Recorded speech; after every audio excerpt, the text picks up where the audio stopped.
भारत विभिन्न धर्मों, आस्थाओं, संस्कृतियों और परंपराओं का देश, जहां कण कण में भगवान और लोगों की रग रग में आस्था और धर्म रचा बसा हुआ है, जहां मानवता को जोड़ने और जीवित रखने की सबसे बड़ी शक्ति है धर्म और भक्ति।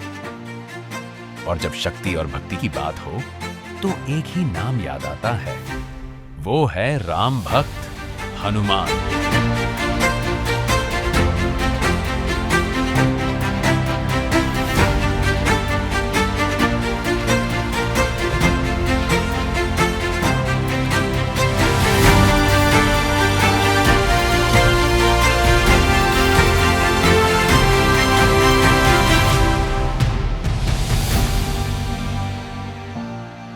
हनुमान जी यानी शक्ति, भक्ति और समर्पण का प्रतीक, जो महावीर भी हैं और संकट मोचक भी, जिनकी भक्ति से शक्ति भी मिलती है और संकटों से मुक्ति भी।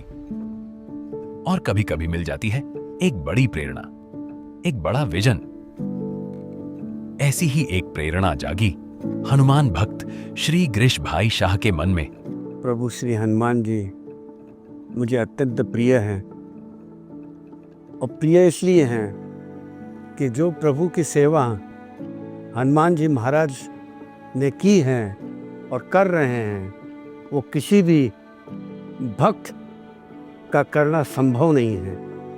वो सबसे आगे हैं, उनके जैसा कोई नहीं। जो प्रभु श्री कृष्ण, प्रभु श्री राम को सबसे प्रिय हैं, वो है प्रभु हनुमान जी। क्योंकि हनुमान जी वीरता, शक्ति के प्रतीक है। लेकिन हनुमान जी की सबसे बड़ी बात यह है कि वीरता के साथ साथ वे दैन्य के प्रतीक है। सदा मर्यादा पुरुषोत्तम श्री राम के चरणों में झुके रहते हैं। वीरता के साथ दैन्य, यह स्वर्ण सुगंध संयोग हनुमान जी में ही प्राप्त है। રામ, લક્ષ્મણ, હનુમાન ત્રિપુટી નીકળી છે, પછી એક જગ્યાએ સ્થિરતા કરી। એટલે હનુમાનજીએ બે હાથ જોડીને વિનયપૂર્વક રામજીને પૂછ્યું કે અહીં ઝૂંપડી ક્યાં બનાવો? રામજીએ કીધું તારી જ્યાં ઈચ્છા હોય ત્યાં બનાવો। રડવાનો અવાજ આવે છે। કરુણાથી દ્રવિત રામજી પૂછે છે કેમ તું રડે છે? એક મોટી સમસ્યા છે। મેં તો મારી પૂરી ઈચ્છા શક્તિ આપના ચરણમાં અર્પણ કરી દીધી છે। હવે આપે આજ્ઞા કરી કે તારી જ્યાં ઈચ્છા હોય ત્યાં ઝૂંપડી બનાવો। બુદ્ધિ કામ કરતી નથી, હૃદયમાં કાંઈ ઉત્પન્ન થતું નથી। હું ઝૂંપડી ક્યાં બનાવું? કારણ કે મારી ઈચ્છા શક્તિને મેં એટલી બધી નિષ્ક્રિય કરી નાખી હતી। If I have a choice તો ક્યારે પણ આજ્ઞા સાથે ભટકાશે। કેટલું સુંદર વાત! એટલે મેં કીધું ઈચ્છાનું મૃત્યુ અને કલ્યાણનો જન્મ।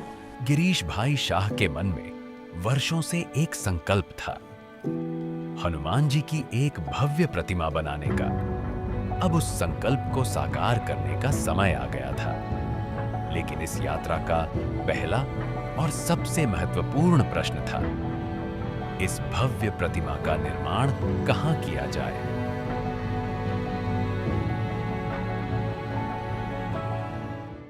प्रभु श्री निकुंज नायक श्रीनाथ बाबा की प्रेरणा से ही मुझे ये स्वप्न देखा मैंने कि प्रभु हनुमान जी की भव्य मूर्ति नाथद्वारा में निर्माण की जाए।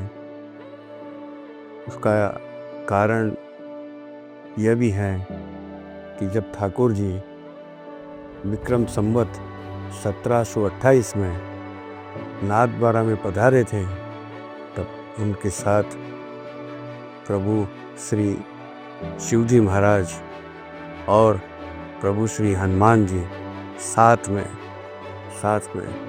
आए थे। इस भव्य हनुमान जी की प्रतिमा के लिए नाथ द्वारा को चुना गया, जो भगवान श्रीनाथ जी का धाम है।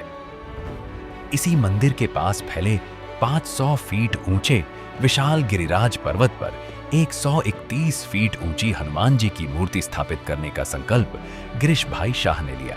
जहां हरि हैं अर्थात श्री जी हैं, तो वहां वैष्णवानाम यथा शंभु, अर्थात वैष्णवों में शिरोमणि हर शंकर जी के विराजने में कोई आश्चर्य नहीं। उन्हीं रुद्र का एक अन्यतम स्वरूप रुद्रा अवतार श्री हनुमान जी के स्वरूप में पुनः एक भक्त का स्थापन एक विशाल प्रतिमा के स्वरूप में हुआ है। तो अब दो स्वरूप से श्री जी की सेवा की प्रेरणा देके अगर दोनों वैष्णव इस वैष्णव नगरी नाथद्वारा में नहीं विराजेंगे तो कहाँ विराजेंगे। तकनीकी बाधाओं और आवश्यक सावधानियों को ध्यान में रखते हुए शुरू हुई हाथों की कारीगरी और मूर्ति कला की अद्भुत कलात्मक यात्रा। यह कोई साधारण मूर्ति का निर्माण नहीं था, यह आस्था और श्रद्धा का प्रतीक थी। जब सबसे पहले गिरीश भाई ने मुझे अप्रोच किया था इस प्रतिमा जी के लिए, तो हमारे सामने सबसे बड़ा चैलेंज ये था कि हाथ जोड़े हुए हनुमान जी देवता हैं, हाथ जोड़ेंगे किसके सामने, हाथ जोड़ेंगे कहाँ, हाथ जोड़ेंगे और हनुमान जी क्यों हाथ जोड़ेंगे। हम सब हनुमान जी के आगे नतमस्तक हैं, हम हनुमान जी के आगे हाथ जोड़ेंगे। परंतु जब उन्होंने अपने भाव मुझे बताए तो उन भावों को पकड़ करके जब मैंने स्केच तैयार किया, जब मैंने पहला डमी मॉडल तैयार किया, तब उन्होंने अपने राज खोले कि श्री जी के हनुमान जी यानी कि भगवान श्री कृष्ण जी को निहारते हुए, उनको प्रणाम करते हुए, उनको आदर सत्कार से पूजते हुए हनुमान जी गिरिराज पर्वत पे विराजमान होंगे। ये परिकल्पना हमारी रही। एक भव्य मूर्ति की स्थापना का एक विशाल सपना जन्म ले चुका था। यह एक असंभव सी दिखने वाली यात्रा की शुरुआत थी।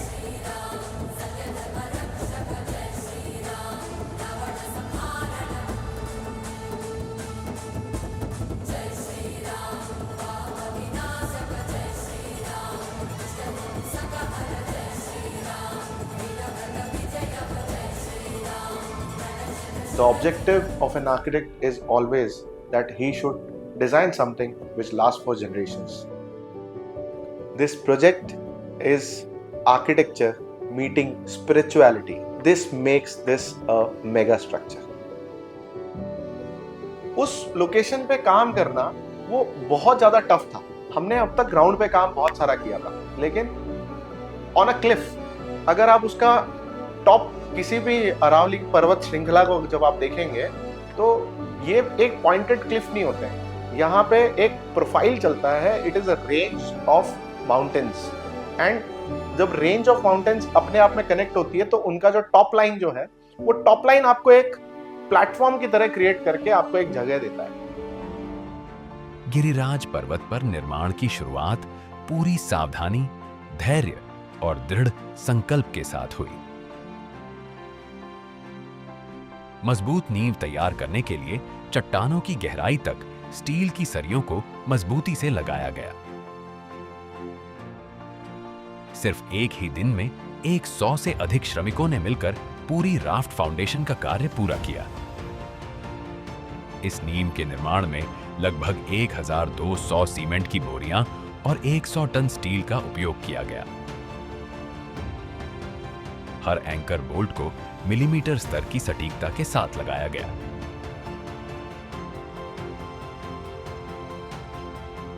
जमीन के नीचे छिपी यह मजबूत नींव आने वाली पीढ़ियों तक रहने वाली विरासत का प्रतीक है। एक विशालकाय, ऊंचे नीचे धरातल वाले पहाड़ पर एक 131 फीट ऊंची मूर्ति की स्थापना के लिए बेहतरीन कला, तकनीक और सूझबूझ भरी योजना की आवश्यकता थी, जिसे हमारे कुशल इंजीनियरों ने संभव बनाया। जो हनुमान जी की प्रतिमा जी आपको दिखने वाली थी, उस प्रतिमा के पीछे एक बहुत ही बड़ा मेगा स्ट्रक्चर है। It is acting as an skeleton to the structure. तो सबसे पहला चैलेंज था हमारे को कोई पाथवे बनाना ताकि हम सारी स्ट्रक्चर ऊपर ले जा सके, जो कि एक कॉलम का वजन ऑलमोस्ट 9 टन वजन था। पर्वत की तलहटी से शिखर तक 10 टन तक की भारी निर्माण सामग्री पहुंचाने के लिए एक विशेष ट्रैक प्रणाली बनाई गई। अपनी तरह की यह अनूठी व्यवस्था इस पूरी परियोजना की जीवन रेखा बनी, जिसके माध्यम से हर भारी सामग्री सुरक्षित रूप से निर्माण स्थल तक पहुंचाई गई। पर्वत के दुर्गम और सीमित स्थान वाले इस क्षेत्र में सामान्य क्रेन का उपयोग संभव नहीं था, इसलिए यहां एक विशेष डेरिक क्रेन प्रणाली स्थापित की गई। अपनी अद्भुत भार वहन क्षमता और सटीक संचालन के कारण यह पूरी परियोजना की सबसे महत्वपूर्ण कड़ी बनी। निर्माण के लिए आवश्यक भारी भरकम सामग्री को पर्वत की चोटी तक पहुंचाने से लेकर उसे सही स्थान पर स्थापित करने तक हर चरण में इसी डेरिक क्रेन ने महत्वपूर्ण भूमिका निभाई। इस भव्य संरचना को इस तरह डिजाइन किया गया कि यह प्रकृति की हर चुनौती का मजबूती से सामना कर सके। तेज हवाएं, भारी बारिश और बदलते मौसम जैसी परिस्थितियों को ध्यान में रखकर इसका निर्माण किया गया। उदयपुर और नाथद्वारा में सिचुएटेड है, तो अर्थक्वेक इसमें जोन 2 और जोन 3 में आता है। फिर भी हमने इसको जोन 4 के लिए डिज़ाइन किया हुआ है, क्योंकि गिरीश भाई की ये इमेजिनेशन थी कि ये 100 से 150 साल तक तो मिनिमम इसको सस्टेन करना चाहिए। तो उसमें हमने जो विंड स्पीड भी है वो 50 मीटर पर सेकंड के अकॉर्डिंग इसको डिज़ाइन किया। वो अर्थक्वेक को भी हमने इसमें जोन 4 के लिए इसको डिज़ाइन किया। इस भव्य निर्माण ने जहां एक ओर श्रद्धा को नया स्वरूप दिया, वहीं दूसरी ओर स्थानीय लोगों के लिए रोजगार के नए अवसर भी उत्पन्न किए। सबसे अच्छी बात ये रही कि हमने local materials and local man power को यूज करते हुए इस प्रोजेक्ट को यहाँ पर मूर्त रूप दिया। हमारा ऑब्जेक्टिव ये था कि इस प्रोजेक्ट में लोकल जितने भी लोग हैं, चाहे लोकल वेंडर्स हों, चाहे मैन पावर हो, उनको कुछ रोजगार भी मिले। उन कारीगरों के लिए यह सिर्फ काम नहीं बल्कि पूजा थी।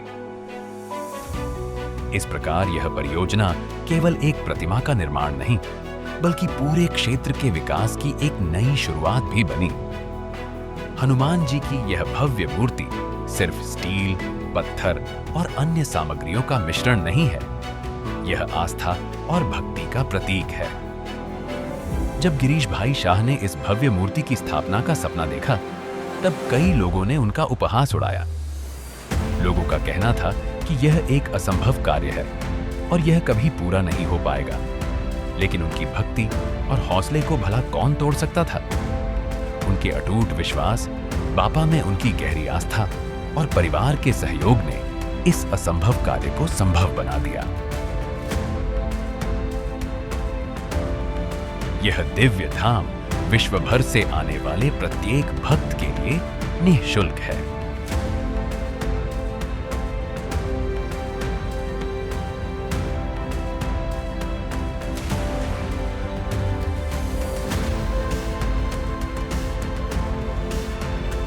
हम पूर्व से इस पर्वत में श्री गिरिराज जी की ही भावना करते हैं। अभी तक तो यह भावना मात्र ही थी, परंतु अब वह भावना साकार रूप में प्रकट होगी कि हरिदास वर्य श्री गिरिराज जी पर परम भक्त, परम विष्णु श्री हनुमान जी विराजेंगे। पहली बार दर्शन किए मैं खुद भावुक हो गया, मेरी आंखों में आंसू थे। यही तो कल्पना है कि भगवान को जब भी कोई निहारे, जब भी कोई देखे, तो वो उतना ही भावुक होकर के यहाँ से जाए। और उस पे जब हम ऊपर की साइड जाते हैं ना देखते हुए, तब वो मूर्ति का भी लगता है कि हाँ, हमने अपनी लाइफ में एक कुछ काम कर दिया जो हमारे आने वाले कई सारी पीढ़ियाँ उसको देख पाएंगी और उसको अनुभव कर पाएंगी। ये प्रयास चुनौती से भरा हुआ, जिसमें व्यक्ति का आत्मबल की परीक्षा हर क्षण ली जाती है। आत्मबल मैंने पूज्य गुरुदेव श्री राकेश जी के सत्संग के माध्यम से ये पाया मैंने बल। कई बार मैं हार चुका था, लेकिन हारने के बाद मैं वापस खड़ा हो जाता था कि प्रभु मुझे प्लीज़ इस सेवा में मुझे सफलता मिले, मुझे और कुछ नहीं आपसे चाहिए। Gurudev Shri Rakesh ji was always constantly, checking on us, about the progress. And there was so much of excitement that we were all pushed to give it our best in this project. I am so blessed to be part of this project. In whatever seva I have been able to do, it has been an honor and privilege to do this for Shrinathji. આ સેવાના કાર્યમાં દરરોજ જ નવી નવી challenges આવ્યા જ કરતી હતી અને આજે કોઈ પ્રોબ્લેમ સોલ્વ થયો તો કાલે બીજો પ્રોબ્લેમ ઊભો થાય જ, પણ ક્યારે પણ એમના મોઢા ઉપર કે ક્યારે પણ એમના બિહેવિયરમાં અમને એવું લાગ્યું નથી કે he is under lot of stress. From conception of this idea until the completion, एक चीज़ मैंने हमेशा वहाँ देखी जो थी उनका जज्बा। वो जज्बा जो था, उस जज्बे ने हम सबके अंदर जान फूकती। किसी के जज्बे की हाइट या किसी के जज्बे को नापा नहीं जा सकता, लेकिन मैं ये कह सकता हूँ कि गिरीश भाई के जज्बे को इस मूर्ति की ऊंचाई से नापा जा सकता है। मैं पूज्यपाद महाराज श्री तिलकायत राकेश जी का और पूज्य विशाल बाबा साहब का अत्यंत अत्यंत अत्यंत आभारी हूँ, जिन्होंने मुझे ये जीवन की अमूल्य सेवा श्री जी के हनुमान जी का अवसर प्रदान किया। भव्य स्थान पे गिरिराज पर्वत की तो अत्यंत आभारी हूँ। जन्मों जन्मों तक उनका आभार मैं व्यक्त पूरा नहीं कर पाऊँगा।